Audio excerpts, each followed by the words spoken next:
നമ്മൾ ഇന്ന് കാണാൻ പോകുന്ന ഗുരുജി എന്ന് പറയുന്ന ഇദ്ദേഹത്തെ നിങ്ങൾക്കറിയോ? ഇദ്ദേഹം സ്മാർട്ട് മീഡിയ എന്ന് പറയുന്ന ഒരു യൂട്യൂബ് ചാനലിൽ ചെറിയൊരു ഇന്റർവ്യൂ കൊടുത്തിട്ടുണ്ട്.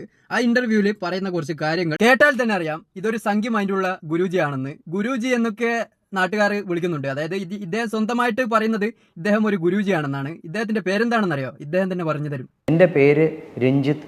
ഓക്കെ, ഇദ്ദേഹത്തിന്റെ പേര് രഞ്ജിത്ത്. സ്വാമി ആയതിനു ശേഷം നിങ്ങൾക്ക് അഹങ്കാരമുണ്ടോ? എനിക്കിപ്പോ അഹങ്കാരമില്ല. അല്ല, ഗുരുജിക്ക് അഹങ്കാരമില്ല എന്ന് ഗുരുജി തന്നെ പറയാണ്. ഇതേപോലെ പറയുന്ന ആരെങ്കിലും നിങ്ങൾ കേട്ടിട്ടുണ്ടോ? അതായത് സ്വന്തമായിട്ട് പറയാണ് എനിക്ക് അഹങ്കാരമില്ല എന്ന്. അത് ഇദ്ദേഹത്തിന് മാത്രമേ പറ്റൂ. അപ്പോ നമുക്ക് ഇദ്ദേഹം സ്മാർട്ട് മീഡിയക്ക് കൊടുത്ത ആ ഇന്റർവ്യൂവിലുള്ള കുറച്ച് ഭാഗങ്ങൾ കേട്ടിട്ട് മറുപടി കൊടുക്കാം. ഇന്നത്തെ വീഡിയോ അതാവട്ടെ, പ്ലേ ചെയ്യാം.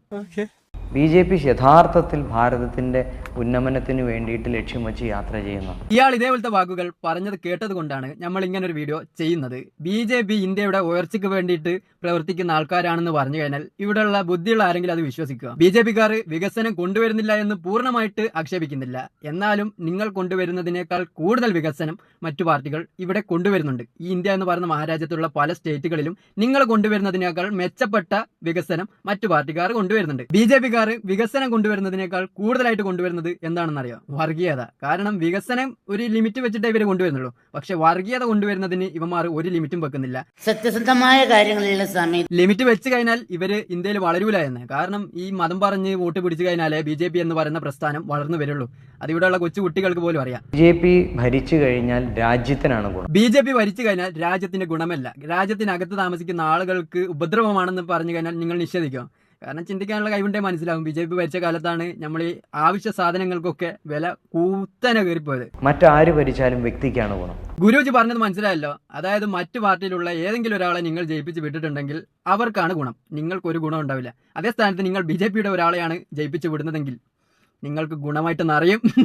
ഗുണമൊന്നും വേണ്ട, വർഗീയത പറയാണ്ട് എന്നാ മതി, എന്നാൽ തന്നെ സമാധാനമാണ് ഇവിടെ. എല്ലാവരും വ്യക്തിപരമായ ലാഭമാണ് നോക്കുന്നത്. എല്ലാവരും എന്ന് പറഞ്ഞു കഴിഞ്ഞാൽ നിങ്ങളുടെ പാർട്ടിക്കാരും പെടുവായിരിക്കും, അല്ലാതെ എല്ലാവരും എന്ന് പറയില്ലല്ലോ, അല്ലേ? പറയുന്ന മോദിജിക്കും ഒരു പൂർവ്വകാലമുണ്ട്.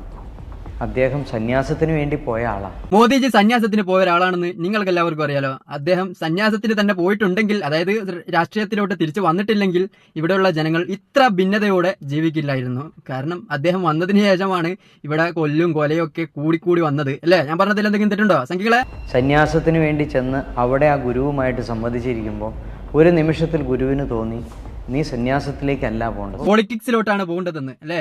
അന്നേരം ആ ഗുരുവിന് അങ്ങനെയാണ് തോന്നിയത്. മോദിജി സന്യാസത്തിന് പോയ സമയത്ത് മോദിജിയുടെ ഗുരുവിന് തോന്നി, മോദിജിയുടെ കഴിവും പ്രകടനവും ഒക്കെ കണ്ടിട്ട് മോദിജിയുടെ ഗുരുവിന് തോന്നി നീ സന്യാസത്തിന് പോകണ്ട, നീ രാഷ്ട്രീയത്തിലോട്ട് പോടെ, നിനക്ക് നല്ല ഭാവി ഉണ്ടെന്ന് ഗുരുവിന് ആ സമയത്ത് തോന്നി. മോദിജിയുടെ ഗുരുവിന് ആ സമയത്ത് അങ്ങനെ പറയാൻ പറ്റിയത് കൊണ്ട് എന്തായി? 3 പ്രാവശ്യം ഇന്ത്യയുടെ പ്രസിഡന്റ് ആയില്ലേ നരേന്ദ്രമോദിജി. അതിലും വലുതെന്തെങ്കിലും ഉണ്ടോ? ഗുരു എന്നെല്ലാം പറഞ്ഞു കഴിഞ്ഞാൽ ഭയങ്കരമായിട്ടുള്ള സംഭവം തന്നെയാണ്. എന്തായാലും മോദിജിനെ പറ്റി കൂടുതലായിട്ട് എന്തായാലും നമ്മൾ പറയാൻ നിൽക്കുന്നില്ല. കാരണം മോദിജിയുടെ കുറെ ആരാധകരുണ്ട് നമ്മുടെ പേജിൽ. അദ്ദേഹത്തിന്റെ കർമ്മം എന്ന് പറയുന്നത് ലോകത്തിന്റെ നന്മയ്ക്ക് വേണ്ടി പ്രവർത്തിക്കുക എന്നുള്ളത്. ആ പറഞ്ഞതിൽ തെറ്റുണ്ട്. മോദിജിയുടെ കർമ്മം എന്ന് പറഞ്ഞു കഴിഞ്ഞാൽ ലോകത്തിന് വേണ്ടി പ്രവർത്തിക്കുക എന്ന് പറഞ്ഞു കഴിഞ്ഞാൽ ലോകത്തിന്റെ ഇടയിൽ ഇന്ത്യ ഒരു മഹാശക്തി തന്നെയാണ്. പക്ഷേ ലോകത്തിന്റെ പല ഭാഗത്ത് ചെന്നാലും ഇന്ത്യക്കാർക്ക് വലിയ വിലയൊന്നും കിട്ടാറില്ല. കാരണം ഇവിടെയുള്ള ജനങ്ങൾ അങ്ങനെയാണ്. അങ്ങനെയുള്ള ജനങ്ങൾ താമസിക്കുന്ന ഒരു മഹാരാജ്യത്തുള്ള ഒരാള് ലോകത്തിന്റെ നന്മക്ക് വേണ്ടി പ്രവർത്തിക്കുന്നു എന്ന് പറഞ്ഞു കഴിഞ്ഞാൽ വിശ്വസിക്കാൻ കുറച്ച് ബുദ്ധിമുട്ടുണ്ട്. കാരണം മോദിജി ഈ ലോകത്തിന് വേണ്ടിയിട്ട് എന്ത് ചെയ്തിട്ടുണ്ടെന്ന് ഇയാൾ പറയുന്നത് നിങ്ങൾ തന്നെ ഒന്ന് ചിന്തിച്ചു നോക്ക്. അദ്ദേഹത്തിന്റെ ജീവിത ചരിത്രത്തിൽ രക്തച്ചൊരിച്ചിൽ അദ്ദേഹം ഉണ്ടാക്കിയിട്ടില്ല. മോദിജിയുടെ ചരിത്രത്തിൽ അദ്ദേഹം ഒരു രക്തച്ചൊരിച്ചിലും ഉണ്ടാക്കിയിട്ടില്ല. എല്ലാവരും വിശ്വസിക്കണേ. ആരെങ്കിലും ചിരിച്ചിട്ടുണ്ടെങ്കിൽ ആ ബാക്കി അന്നേരം കേട്ടുക, ചിരിക്കരുത്. അദ്ദേഹം ഇപ്പൊ പറയുന്നതിൽ കാര്യമുണ്ടടാ, അതുകൊണ്ടല്ലേ പറയുന്നത്. ഞാൻ പറയാണ് ഞാനൊരു ഭാരതീയനാണെന്ന് പറയുമ്പോൾ അത് നിങ്ങൾ മാത്രമല്ല, ഞാനൊരു ഭാരതീയനാണെന്ന് പറയുന്നത് ഇവിടെയുള്ള സംഖ്യകളെ മുഴുവനും അങ്ങനെയാണ് പറയുന്നത്. അതായത് സംഖ്യ പ്രസ്താവനത്തിൽ വിശ്വസിക്കാത്ത എല്ലാവരും പറഞ്ഞത് ഞാനൊരു ഇന്ത്യക്കാരനാണെന്നാണ്. അതല്ല സത്യം. ഗുരുജിക്ക് കുറച്ച് ക്വാളിറ്റി കൂടുതലാണ്. ക്വാളിറ്റി ഗുരുജിയോട് തന്നെ ചോദിക്കാം. ഗുരുജി, നിങ്ങൾക്ക് എന്തൊക്കെ ക്വാളിറ്റി ഉണ്ട്? എനിക്ക് മദ്യപാനമില്ല. ആടെ അടിപൊളി ക്വാളിറ്റിയാണ്. മദ്യപാനമില്ല എന്ന് പറയുന്നുണ്ട്. കാരണം ഇവിടെയുള്ള എല്ലാവരും മദ്യപിക്കുന്നുണ്ടല്ലോ, ഗുരുജി മാത്രമല്ലേ മദ്യപിക്കാത്തുള്ളൂ. അപ്പോൾ അതൊരു ക്വാളിറ്റി തന്നെയാണ്. ഞാൻ മത്സ്യമാംസം കഴിക്കില്ല. ആ ക്വാളിറ്റി എനിക്ക് ഇഷ്ടപ്പെട്ടാ. നിങ്ങൾ കാരണം കുറെ മത്സ്യങ്ങളെ കൊല്ലേണ്ട ആവശ്യമില്ലല്ലോ, അല്ലേ? അടിപൊളി ക്വാളിറ്റി അല്ലേ? ലഹരി പദാർത്ഥം ഉപയോഗിക്കില്ല. ലഹരി പദാർത്ഥം ഉപയോഗിക്കില്ല എന്ന് പറഞ്ഞു കഴിഞ്ഞാൽ അത് ബെസ്റ്റ് ക്വാളിറ്റി തന്നെയാണ്. കാരണം ഇപ്പോൾ ഉള്ള ആൾക്കാരെയൊക്കെ എടുത്തു നോക്കിയാൽ 95% ആൾക്കാരും എന്തെങ്കിലും ഒരു ലഹരിക്ക് അടിമയായിരിക്കും. പക്ഷെ നമ്മുടെ ഗുരുജി ഒരു ലഹരി ഉപയോഗിക്കില്ല എന്ന് പറഞ്ഞില്ല, അത് തന്നെ അടിപൊളി ക്വാളിറ്റിയാണ്. മനസ്സിലായോ? ഇത് ഒരു ഭാരതീയന്റെ ക്വാളിറ്റിയാണ്. അപ്പോ നിങ്ങൾ ഈ പറഞ്ഞ എന്തെങ്കിലും ഒന്ന് ചെയ്തിട്ടുണ്ടെങ്കിൽ അവൻ ഒരു ഭാരതീയനല്ല, അതായത് ഒരു ഇന്ത്യക്കാരനല്ല. അങ്ങനെയല്ലേ ഉദ്ദേശിച്ചു കൊണ്ടുവന്നത്? ഗുരുജി ചിരിപ്പിക്കല്ലേ. മുസ്ലിംസ് അവർക്ക് മദ്യം ഹറാമാണ്, അവർ ഉപയോഗിക്കണ്ടോ? ഓ സമാധാനായി, ഗുരുജിന്റെ വായിന്ന് തന്നെ കേട്ടല്ലോ. അതായത് ഒരു സംഖ്യ മൈൻഡുള്ള ഒരാളുടെ വായിന്ന് തന്നെ കേട്ടല്ലോ മുസ്ലിംസിനെ പറ്റിയിട്ട് രണ്ട് വാക്ക് നല്ല പറയുന്നത്. അതായത് മുസ്ലിംസ് ആരും മദ്യപിക്കാറില്ല എന്ന് പറഞ്ഞല്ലോ. നിങ്ങളുടെ വായിൽ നിന്ന് ഇതേപോലത്തെ കേൾക്കാൻ ഞങ്ങൾക്ക് ഭയങ്കര ആഗ്രഹമാണ്. നിങ്ങൾ അങ്ങനെയൊന്നും പറയുന്നില്ലല്ലോ, അതുകൊണ്ടല്ലേ അങ്ങനത്തെ ആഗ്രഹം വരുന്നത്. അത് അവരുടെ ഒരു ക്വാളിറ്റിയാണ്. മുസ്ലിംസിന്റെ ക്വാളിറ്റി അവിടെ കേട്ടെ, നിങ്ങളെ ക്വാളിറ്റി ഉണ്ടല്ലോ അടിപൊളിയാണ്, ഒന്നും പറയാനില്ല. വെജിറ്റേറിയൻ ആണ്, ലഹരി ഉപയോഗിക്കില്ല, പിന്നെ അതേപോലെ തന്നെ വെറുതെ പറഞ്ഞില്ലല്ലോ അതൊക്കെ ചെയ്യുന്നില്ല. നിങ്ങളുണ്ടല്ലോ, നിങ്ങൾ ഇതേപോലെ അങ്ങ് പോയിട്ടുണ്ടെങ്കിൽ ഒരുപക്ഷെ ഇന്ത്യയുടെ പ്രസിഡന്റ് ആവാൻ സാധ്യത കൂടുതലാണ്. കാരണം നിങ്ങളല്ല യഥാർത്ഥ ഒരു ഭാരതീയൻ.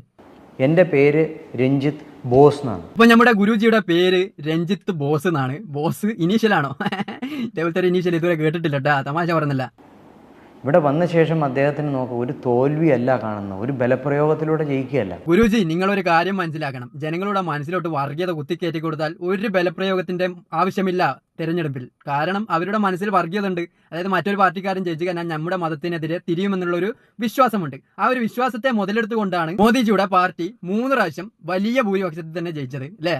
നിങ്ങൾ തന്നെ ഒന്ന് ആലോചിച്ച് നോക്ക്. അല്ലാതെ ഈ BJP എന്ന് പറയുന്നത് പാർട്ടി എന്ന് വെച്ചാൽ അത്രയും വലിയ ക്വാളിറ്റി ഉള്ള ഒരു പാർട്ടിയായിട്ട് നിങ്ങൾക്ക് തോന്നുന്നുണ്ടോ? അങ്ങനെ തോന്നുന്നവരുണ്ടെങ്കിൽ കമന്റ് ചെയ്യാം. BJP ഞാൻ പറ്റി പഠിച്ചിട്ടാണ് BJPയുടെ ഇപ്പോൾ ഇഷ്ടപ്പെടാൻ കാരണം. BJPയെ പറ്റി പഠിച്ചപ്പോൾ വർഗീയത പഠിപ്പിച്ചു തന്നിരുന്നോ? അതില്ല എന്ന് പറയണ്ട, അത് അവരുടെ ഒരു അജണ്ടയുടെ ഭാഗമായിട്ടാണുള്ളത്. അത് പഠിച്ചിട്ടുണ്ടെങ്കിൽ നിങ്ങൾ ഇപ്പോൾ BJP ഇഷ്ടപ്പെടുന്നു എന്ന് പറഞ്ഞിട്ടുണ്ടെങ്കിൽ നിങ്ങളുടെ മനസ്സിലും ചെറിയൊരു വർഗീയത ഉണ്ടാവും. അങ്ങനെ വർഗീയത ഇല്ലെങ്കിൽ നിങ്ങൾ അടിപൊളി ആളാണ്. അതേ സ്ഥാനത്ത് നിങ്ങളുടെ മനസ്സിൽ ചെറുതായിട്ടെങ്കിലും ചെറിയൊരു വർഗീയത ഉണ്ടെങ്കിൽ നിങ്ങളെയും ചാണക കാറ്റഗറി തന്നെ പെടുത്തും, ഉറപ്പായിട്ട് പെടുത്തും. BJP യഥാർത്ഥത്തിൽ ഭാരതത്തിന്റെ ഉന്നമനത്തിന് വേണ്ടിയിട്ട് ലക്ഷ്യം വെച്ച് യാത്ര ചെയ്യുന്നു. സമ്മതിച്ചു കൊടുത്തേക്കടാ. അതല്ലേ സാധാരണക്കാരായ ആൾക്കാരെ ഒക്കെ ഉപദ്രവിച്ചുകൊണ്ട് ഖജനാവിൽ പണം നിറക്കാൻ വേണ്ടി ശ്രമിച്ചത് അല്ലേ? ഇവിടുത്തെ ടാക്സ് കൂട്ടി, പിന്നെ അതേപോലെ തന്നെ പാചക വില കൂട്ടി, പിന്നെ അതേപോലെ തന്നെ പെട്രോളിന്റെ വില കൂട്ടി, അങ്ങനെ പലതിന്റെ വില കൂട്ടിയിട്ടുണ്ട്. അതൊക്കെ നമ്മുടെ ഇന്ത്യയെ വളർത്താൻ വേണ്ടിയിട്ടാണ്, അല്ലാതെ BJPക്കാരുടെ പോക്കറ്റ് നിറക്കാൻ വേണ്ടിയിട്ടൊന്നല്ല. അങ്ങനെ വിചാരിച്ചാൽ മേട്ടാ. BJP എന്ന് പറഞ്ഞു കഴിഞ്ഞാൽ ഇന്ത്യ എന്ന് പറഞ്ഞ മഹാരാജ്യം വളർത്താൻ വേണ്ടി ശ്രമിക്കുന്ന ആൾക്കാരാണ്. അങ്ങനെ വിചാരിച്ചാൽ മതി, വേറെ ഒരു വിചാരം വേണ്ടേ കേട്ടാ. ഇന്ത്യയിൽ കണ്ടമാനം മാറ്റം വരും. 2030 India going to be one of the biggest financial പവറുള്ള ഒരു രാജ്യമായിട്ട് മാറാൻ പോകും. India one of the best financial country in the world 2030 അല്ലേ? ചിരിപ്പിക്കല്ലേ ഗുരുജി, അല്ലാണ് ചിരിപ്പിക്കല്ലേ. ഇത്രയും പട്ടിണി പാവങ്ങളുള്ള ഇന്ത്യ എന്ന് പറയുന്ന മഹാരാജ്യം ലോകത്തിന്റെ മുൻപിൽ ഒന്നാമതായി വരുമെന്ന് പറഞ്ഞ നിങ്ങളൊക്കെ ബുദ്ധിശൂന്യത പറഞ്ഞറിയിക്കാൻ പറ്റൂല. അത്ര മാത്രമേ പറയാനുള്ളൂ. കാരണം 2030 ലോകത്തിന്റെ മുൻപിൽ ഒന്നാമതായി വരുമെന്ന് പറഞ്ഞില്ലേ ഇന്ത്യ? ആയാ നല്ലത്, ആയില്ലെങ്കിലോ ഗുരുജി? എനിക്ക് അതാണ് ചോദിക്കാനുള്ളത്. ഈ ഇന്ത്യ എന്ന് പറയുന്ന രാജ്യം പിന്നോട്ടാണ് പോകുന്നത്, മുന്നോട്ട് വരുന്നില്ല ഒരു കാറ്റഗറിയിലും. ഈ ആളുകൾ എന്തിനാണ് ഇങ്ങനെ BJP ഒരു ഭരണത്തിലേക്ക് വരുന്നതിനോട് ഇത്ര കണ്ട് എതിർക്കുന്നത്? ആ ചോദ്യം ചോദിച്ച അവതാരികയോട് എനിക്ക് പറയാനുള്ളത്, BJP ഇവിടെ വളരുന്നതിൽ ആർക്കും ഒരു ബുദ്ധിമുട്ടുമില്ല. പക്ഷെ നിങ്ങൾ കൂടുതലായിട്ട് വളർന്നു കഴിഞ്ഞാൽ ഇവിടെ വർഗീയത തുപ്പി ഇവിടെ കലാപമൊക്കെ ഉണ്ടാവാൻ സാധ്യത കൂടുതലാണ്. അതുകൊണ്ടാണ് നിങ്ങളെപ്പോലുള്ള ആൾക്കാർ വളരുന്നത് മറ്റുള്ള ആൾക്കാർ, ബുദ്ധിയുള്ള ആൾക്കാർ തടയാൻ വേണ്ടി നോക്കുന്നത്. ഇത് നേരെ റിവേഴ്സിലാണ് BJP വർക്ക് ചെയ്തുകൊണ്ടിരിക്കുന്നത്. അവർ ചെയ്യുന്നത് എന്താ? പുതിയ തലമുറയെ കരുത്തൊട്ടവരാക്കി മാറ്റിക്കൊണ്ടിരിക്കുക.